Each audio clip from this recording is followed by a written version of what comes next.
Walden by Henry David Thoreau. Chapter 14. Former Inhabitants and Winter Visitors. I weathered some merry snowstorms and spent some cheerful winter evenings by my fireside, while the snow whirled wildly without, and even the hooting of the owl was hushed. For many weeks I met no one in my walks but those who came occasionally to cut wood and sled it to the village. The elements, however, abetted me in making a path through the deepest snow in the woods, for when I had once gone through, the wind blew the oak leaves into my tracks, where they lodged, and by absorbing the rays of the sun melted the snow, and so not only made a bed for my feet, but in the night their dark line was my guide. For human society I was obliged to conjure up the former occupants of these woods. Within the memory of many of my townsmen, the road near which my house stands resounded with the laugh and gossip of inhabitants, and the woods which border it were notched and dotted here and there with their little gardens and dwellings, though it was then much more shut in by the forest than now. In some places within my own remembrance, the pines would scrape both sides of a chaise at once, and women and children who were compelled to go this way to Lincoln alone and on foot did it with fear, and often ran a good deal of the distance. Though mainly but a humble route to neighboring villages, or for the woodsman's team, it once amused the traveller more than now by its variety, and lingered longer in his memory.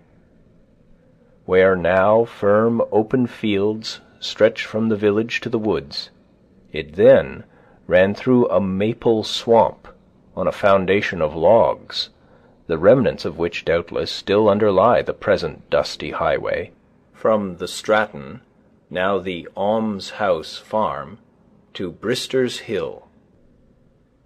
East of my bean field, across the road, lived Cato Ingraham, slave of Duncan Ingraham, Esquire, gentleman of Concord village, who built his slave a house, and gave him permission to live in Walden Woods. Cato, not Uticensis, but Concordiensis. Some say that he was a Guinea Negro.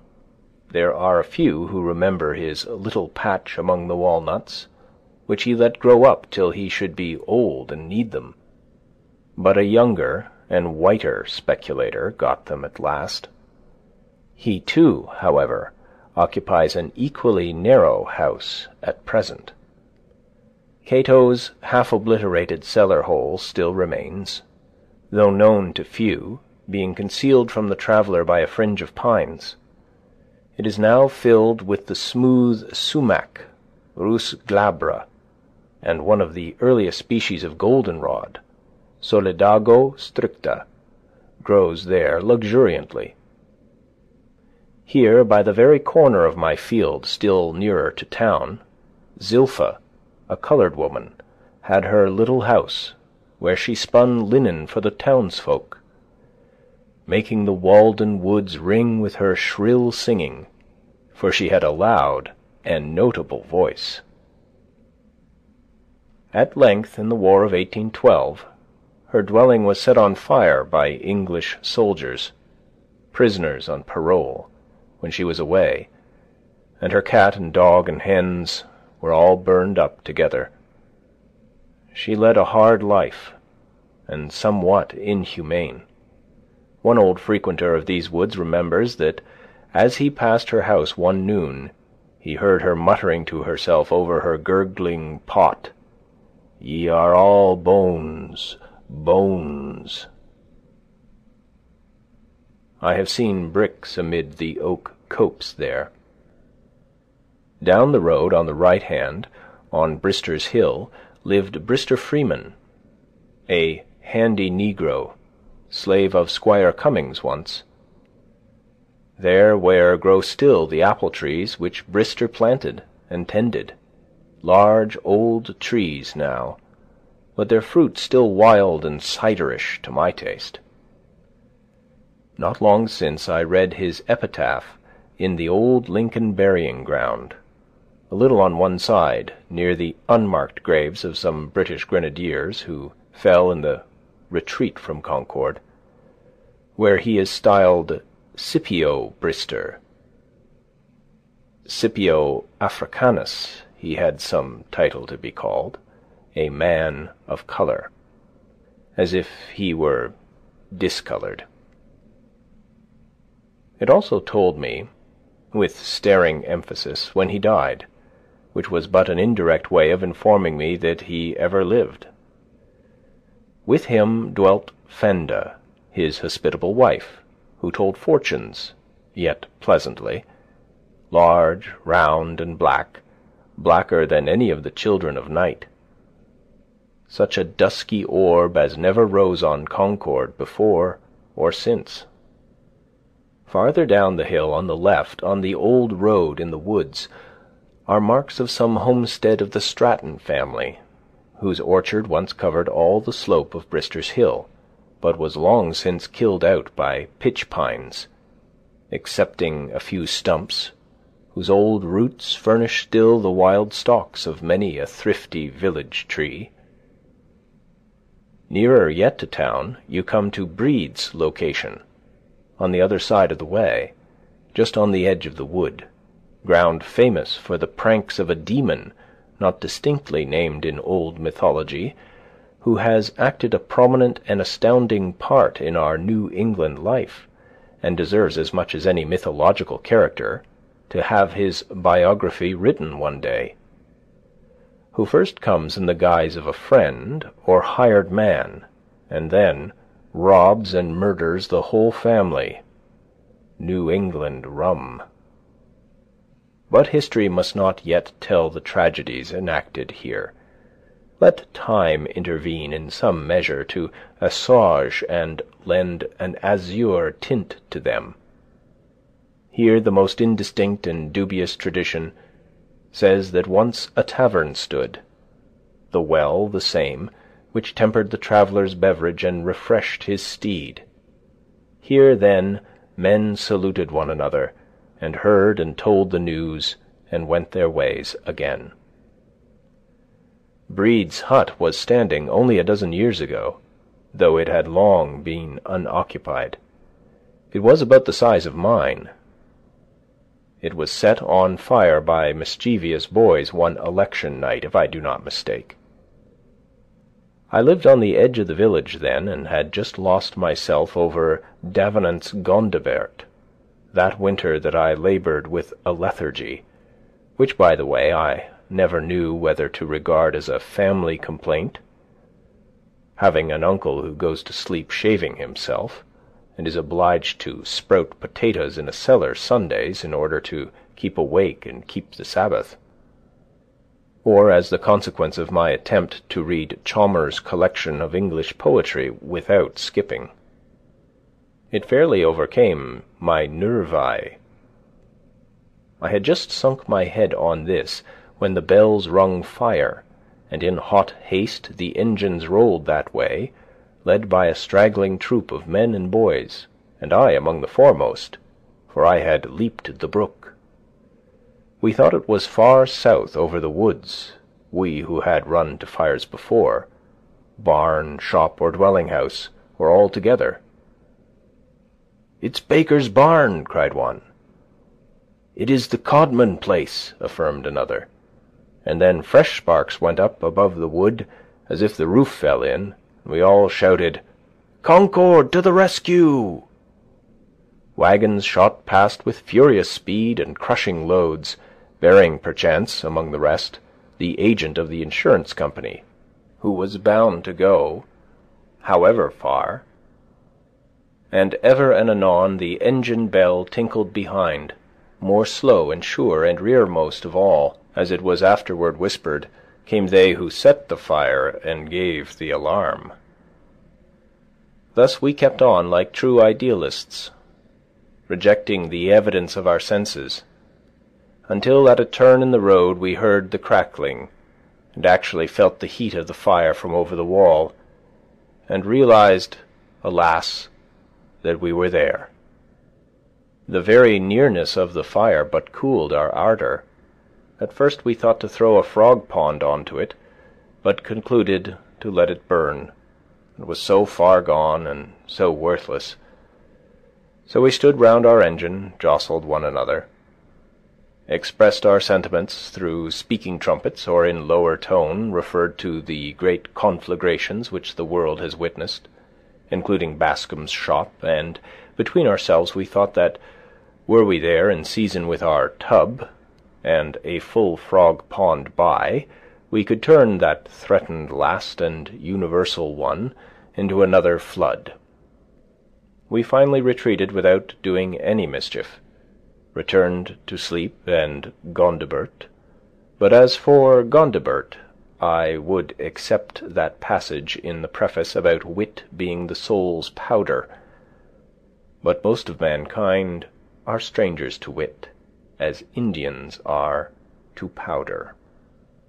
It chanced that I walked that way across the fields the following night, about the same hour, and hearing a low moaning at this spot, I drew near in the dark and discovered the only survivor of the family that I know, the heir of both its virtues and its vices, who alone was interested in this burning, lying on his stomach and looking over the cellar wall at the still smouldering cinders beneath, muttering to himself as is his wont.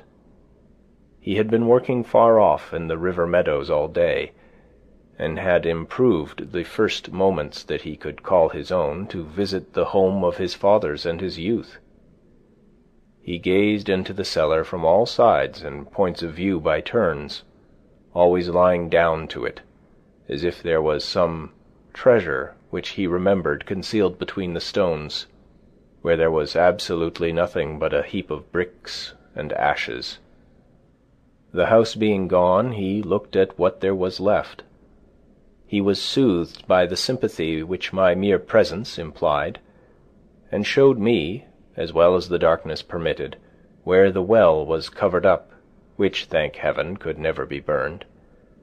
And he groped long about the wall to find the well sweep, which his father had cut and mounted, feeling for the iron hook or staple by which a burden had been fastened to the heavy end, all that he could now cling to convince me that it was no common rider.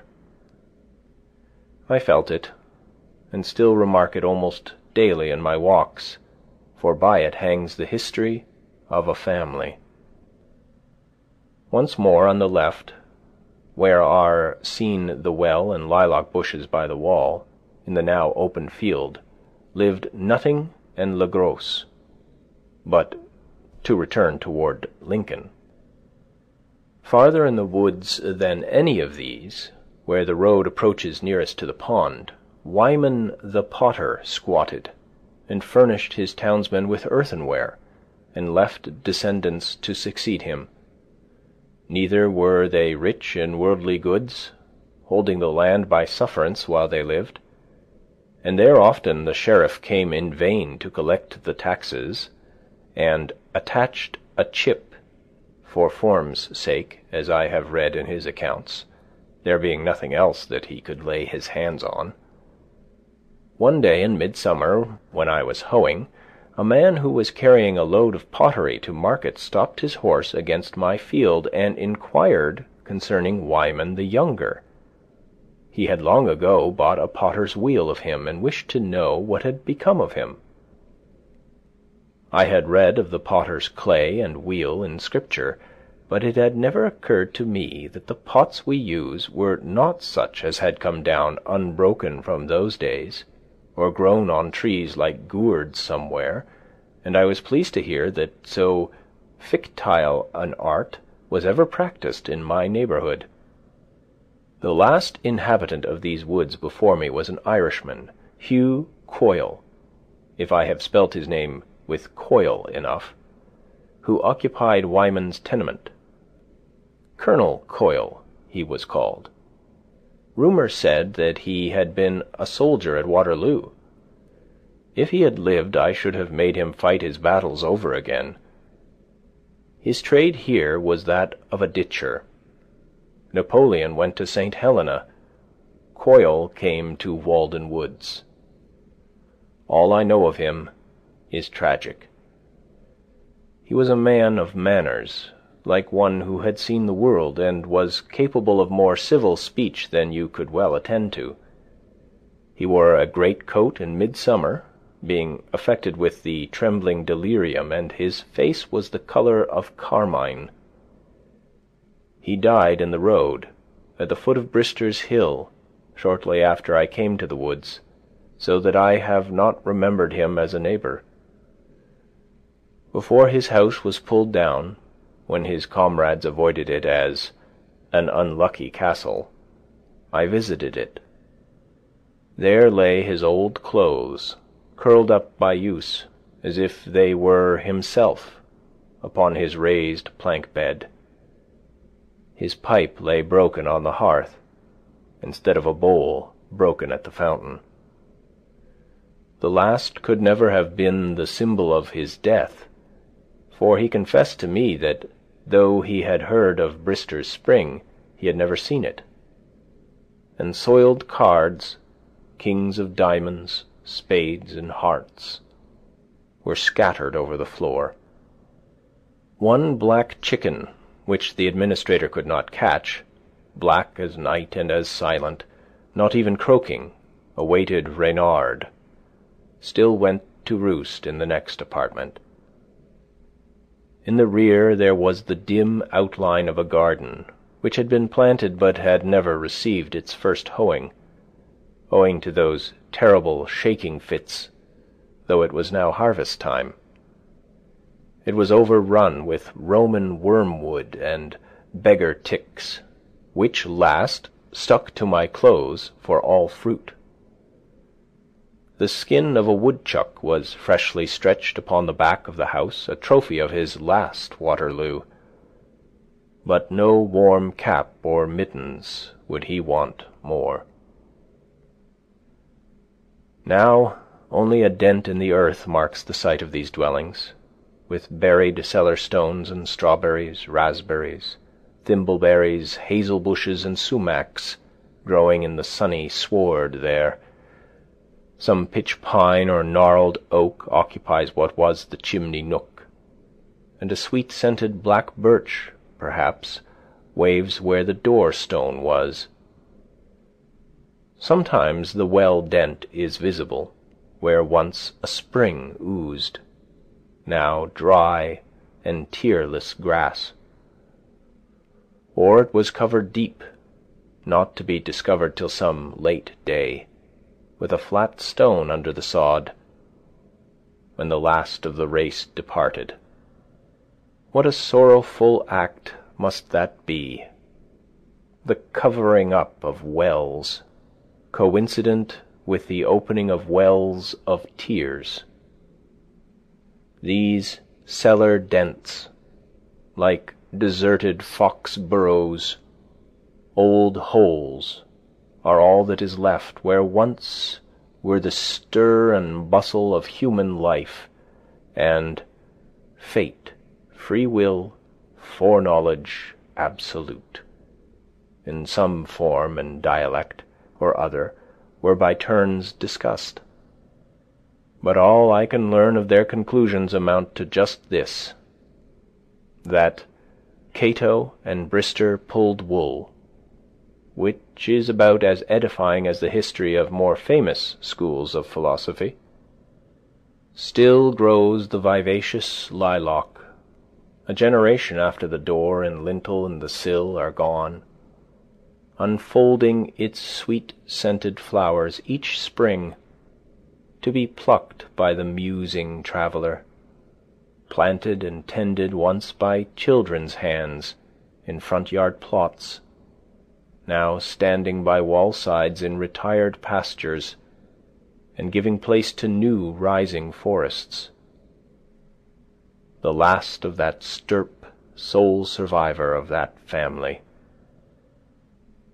Little did the dusky children think that the puny slip with its 2 eyes only, which they stuck in the ground in the shadow of the house and daily watered, would root itself so, and outlive them, and house itself in the rear that shaded it, and grown man's garden and orchard, and tell their story faintly to the lone wanderer a half-century after they had grown up and died, blossoming as fair and smelling as sweet as in that first spring. I mark its still tender, civil, cheerful lilac colors. But this small village, germ of something more, why did it fail while Concord keeps its ground? Were there no natural advantages, no water privileges, forsooth? Why, the deep Walden Pond and cool Brister Spring, privileged to drink long and healthy draughts at these, all unimproved by these men but to dilute their glass. They were universally a thirsty race. Might not the basket, stable broom, mat-making, corn-parching, linen-spinning, and pottery business have thrived here, making the wilderness to blossom like the rose, and a numerous posterity have inherited the land of their fathers? The sterile soil would at least have been proof against a low land degeneracy. Alas, how little does the memory of these human inhabitants enhance the beauty of the landscape! Again, perhaps, nature will try, with me for a first settler, and my house, raised last spring, to be the oldest in the hamlet. I am not aware that any man has ever built on the spot which I occupy. Deliver me from a city built on the site of a more ancient city, whose materials are ruins, whose gardens cemeteries. The soil is blanched and accursed there, and before that becomes necessary, the earth itself will be destroyed. With some reminiscences, I repeopled the woods and lulled myself to sleep. At this season I seldom had a visitor. When the snow lay deepest, no wanderer ventured near my house for a week or fortnight at a time. But there I lived, as snug as a meadow mouse, or as cattle and poultry which are said to have survived for a long time buried in drifts, even without food, or like that early settler's family in the town of Sutton, in this state, whose cottage was completely covered by the great snow of 1717, when he was absent, and an Indian found it only by the hole which the chimney's breath made in the drift, and so relieved the family. But no friendly Indian concerned himself about me, nor needed he, for the master of the house was at home. The great snow! How cheerful it is to hear of! When the farmers could not get to the woods and swamps with their teams, and were obliged to cut down the shade trees before their houses, and when the crust was harder, cut off the trees in the swamps, 10 feet from the ground, as it appeared the next spring. In the deepest snows, the path which I used from the highway to my house, about half a mile long, might have been represented by a meandering dotted line, with wide intervals between the dots. For a week of even weather I took exactly the same number of steps, and of the same length, coming and going, stepping deliberately and with the precision of a pair of dividers in my own deep tracks. To such routine the winter reduces us, yet often they were filled with heaven's own blue. But no weather interfered fatally with my walks, or rather my going abroad, for I frequently tramped 8 or 10 miles through the deepest snow to keep an appointment with a beech tree, or a yellow birch, or an old acquaintance among the pines. When the ice and snow, causing their limbs to droop, and so sharpening their tops, had changed the pines into fir trees.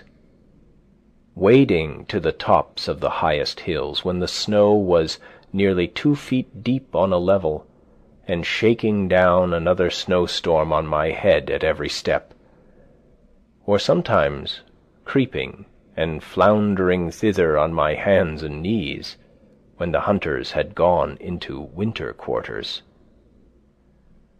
One afternoon I amused myself by watching a barred owl, Strix nebulosa, sitting on one of the lower dead limbs of a white pine, close to the trunk, in broad daylight, I standing within a rod of him.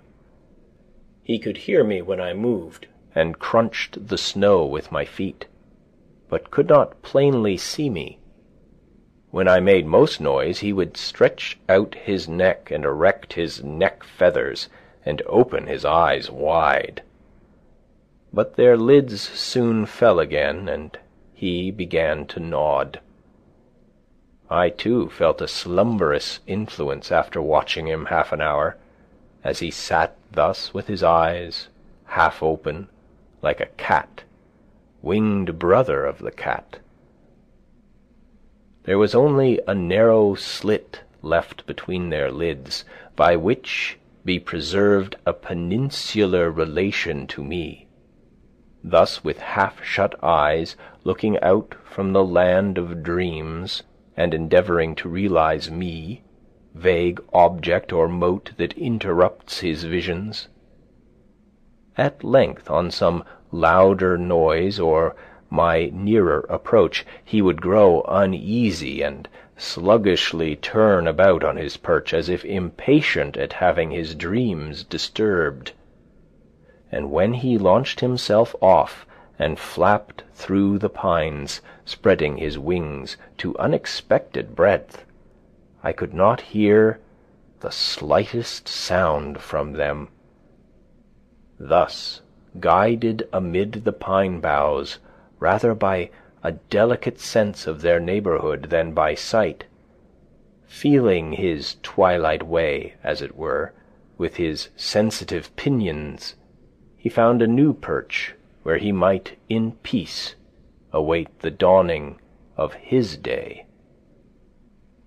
As I walked over the long causeway made for the railroad through the meadows, I encountered many a blustering and nipping wind, for nowhere has it freer play, and when the frost had smitten me on one cheek, heathen as I was, I turned it to the other also. Nor was it much better by the carriage road from Brister's Hill, for I came to town still like a friendly Indian, when the contents of the broad open fields were all piled up between the walls of the Walden road, and half an hour sufficed to obliterate the tracks of the last traveller.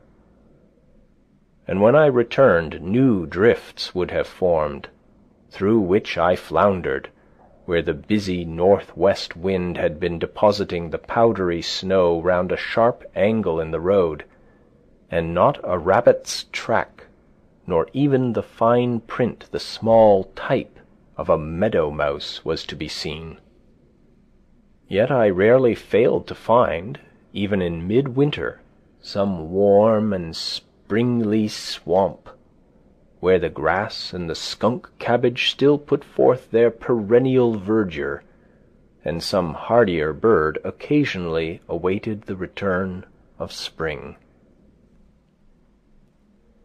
Sometimes, notwithstanding the snow, when I returned from my walk at evening, I crossed the deep tracks of a wood chopper leading from my door, and found his pile of whittlings on the hearth, and my house filled with the odor of his pipe.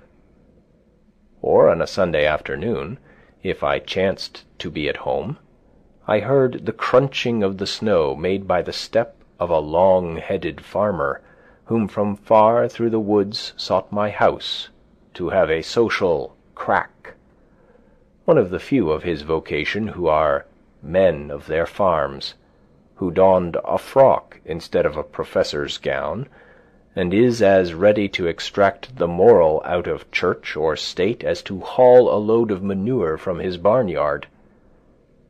We talked of rude and simple times, when men sat about large fires in cold, bracing weather with clear heads, and when other desert failed, we tried our teeth on many a nut which wise squirrels have long since abandoned, for those which have the thickest shells are commonly empty. The one who came from farthest to my lodge, through deepest snows and most dismal tempests, was a poet, a farmer, a hunter, a soldier, a reporter, even a philosopher may be daunted, but nothing can deter a poet, for he is actuated by pure love. Who can predict his comings and goings? His business calls him out at all hours, even when doctors sleep. We made that small house ring with boisterous mirth and resound with the murmur of much sober talk, making amends then to Walden Vale for the long silences. Broadway was still and deserted in comparison. At suitable intervals there were regular salutes of laughter, which might have been referred indifferently to the last uttered or the forthcoming jest. We made many a brand-new theory of life over a thin dish of gruel, which combined the advantages of conviviality with the clear-headedness which philosophy requires.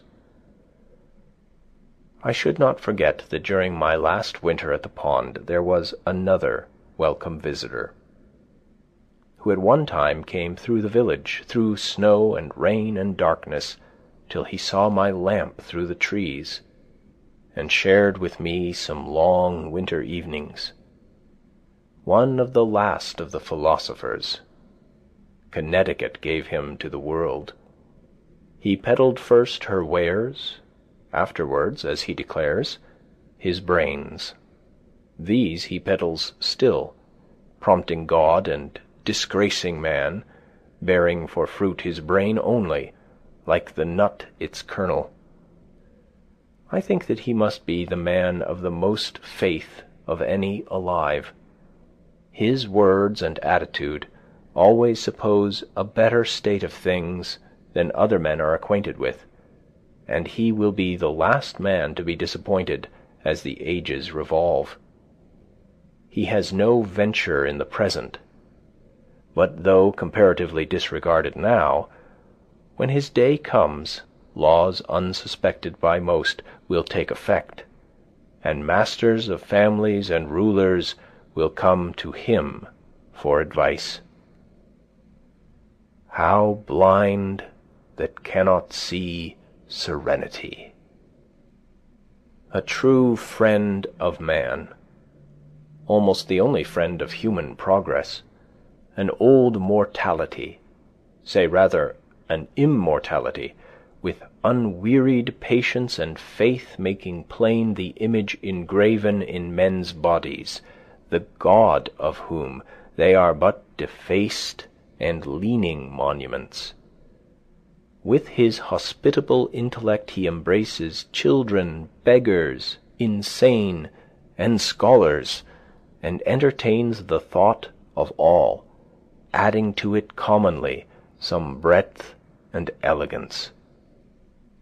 I think that he should keep a caravanserai on the world's highway, where philosophers of all nations might put up, and on his sign should be printed, "Entertainment for man, but not for his beast," Enter, ye that have leisure and a quiet mind, who earnestly seek the right road. He is perhaps the sanest man, and has the fewest crotchets of any I chance to know, the same yesterday and tomorrow. Of yore we had sauntered and talked, and effectually put the world behind us, for he was pledged to no institution in it, free-born, ingenuus. Whichever way we turned, it seemed that the heavens and the earth had met together, since he enhanced the beauty of the landscape. A blue-robed man, whose fittest roof is the overarching sky, which reflects his serenity. I do not see how he can ever die. Nature cannot spare him. Having each some shingles of thought well dried, we sat and whittled them, trying our knives and admiring the clear yellowish grain of the pumpkin pine. We waded so gently and reverently, or we pulled together so smoothly, that the fishes of thought were not scared from the stream, nor feared any angler on the bank, but came and went grandly, like the clouds which float through the western sky, and the mother-o'-pearl flocks which sometimes form and dissolve there. There we worked, revising mythology, rounding a fable here and there, and building castles in the air, for which earth offered no worthy foundation. Great looker, great expecter, to converse with whom was a New England night's entertainment. Ah, such discourse we had, hermit and philosopher, and the old settler I have spoken of, we three. It expanded and racked my little house. I should not dare to say how many pounds weight there was above the atmospheric pressure on every circular inch. It opened its seams so that they had to be caulked with much dullness thereafter to stop the consequent leak. But I had enough of that kind of oakum already picked. There was one other with whom I had solid seasons, long to be remembered, at his house in the village, and who looked in upon me from time to time, but I had no more for society there. There, too, as everywhere, I sometimes expected the visitor who never comes. The Vishnu Purana says, "The householder is to remain at eventide in his courtyard as long as it takes to milk a cow, or longer if he pleases, to await the arrival of a guest." I often performed this duty of hospitality, waited long enough to milk a whole herd of cows, but did not see the man approaching from the town.